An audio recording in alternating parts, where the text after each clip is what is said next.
Payg'ambarimizning hadislaridan bir odam bir duoni aytdi, bir zikrni aytdi. Maloikalar haligi bandani aytgan zikrini nechta savob deb yozishlikni bilmasdan Robbisi subhanahu va taologa murojaat qilishdi, iltijo qilishdi. Parvardigor, ana bandang shunaqa bir gapni aytdi, shunaqa bir zikr qildi seni, qancha savob yozishni bilmayapmiz uni daftariga. Nima dedi banda? Alloh biladi nima deganini. Lekin farishtalarning tilidan eshitishni xohlaydi. Banda aytdi: "Ya Robbi, lakal hamdu kama yanbaghi li jalali wajhika va azimi sultonik." dedi.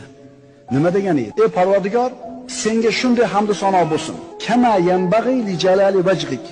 Yuzingning ulug'ligi qanday bo'lsa, va azimi sultonik, saltanatingning buyukligi qanchalik bo'lsa, shunga yarasha hamd va sano bo'lsin dedi. Shunda farishtalar qancha savob yozishni bilmay qolishdi. Chunki farishtalar ham bilishmaydi Alloh taoloning yuzi qanchalar ulug', saltanati qanchalar buyuk. Yotib olinglar shu duoni. Ya Robbi, lakal hamdu kama yanbaghi li jalali wajhika va azimi sultonik. Qiyinmi? Qiyin emas.